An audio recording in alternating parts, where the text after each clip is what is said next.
మధ్యప్రాచ్యంలో మళ్లీ యుద్ధమేఘాలు కమ్ముకుంటున్నాయి. America Iran ఘర్షణలు, Hormuz జలసంధిపై ఉద్రిక్తతలు ప్రపంచ ఇంధన మార్కెట్లను కలవరపెడుతున్నాయి. చమురు దిగుమతుల్లో విదేశాలపై ఆధారపడే భారత్కు మళ్లీ కష్టాలు తప్పవా? క్రూడ్తో పాటు గ్యాస్ సరఫరాపైన ప్రభావం పడుతుందా? అయితే కేంద్రం మాత్రం వెంటనే ఆందోళన అవసరం లేదు అంటోంది.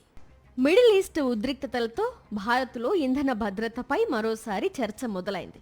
హార్ముజ్ జలసంధిలో పరిస్థితి మరింత దిగజారితే ప్రపంచ చమురు సరఫరాపై తీవ్ర ప్రభావం పడే అవకాశం ఉందని నిపుణులు హెచ్చరిస్తున్నారు. ప్రపంచ సముద్ర మార్గాల ద్వారా రవాణా అయ్యే క్రూడ్ ఆయిల్లో సుమారు 5వ వంతు హార్ముజ్ ద్వారానే ప్రపంచ మార్కెట్లకు చేరుతోంది. అందుకే ఈ ప్రాంతంలో ఉద్రిక్తతలు పెరిగిన ప్రతిసారి ప్రపంచ ఇంధన మార్కెట్లు అప్రమత్తమవుతున్నాయి. అయితే భారత్కు తక్షణ ఆందోళన క్రూడ్ కంటే గ్యాస్ విభాగంలోనే ఎక్కువగా ఉందని విశ్లేషకులు చెబుతున్నారు. ఎందుకంటే భారత్ దిగుమతి చేసుకునే లిక్విడ్ న్యాచురల్ గ్యాస్లో గణనీయమైన భాగం ఖతార్ నుంచి వస్తుంది. ఆ సరఫరా మొత్తం హార్ముజ్ జలసంధిపైనే ఆధారపడి ఉంది.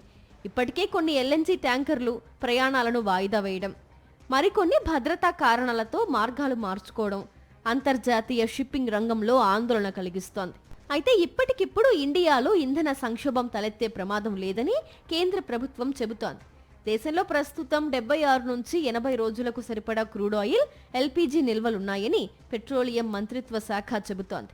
వ్యూహాత్మక పెట్రోలియం నిల్వలు, రిఫైనరీల స్టాక్స్, ఆయిల్ మార్కెటింగ్ కంపెనీల వద్ద ఉన్న నిల్వలన్నీ కలిపి దేశంలో 80 రోజుల అవసరాల్ని తీర్చగలవని కేంద్రం చెబుతోంది. హార్ముజ్ జలసంధి 1 నెల రోజుల పాటు పూర్తిగా మూసేసినా భారత్ తట్టుకోగలదని కేంద్రం ధీమాగా ఉంది.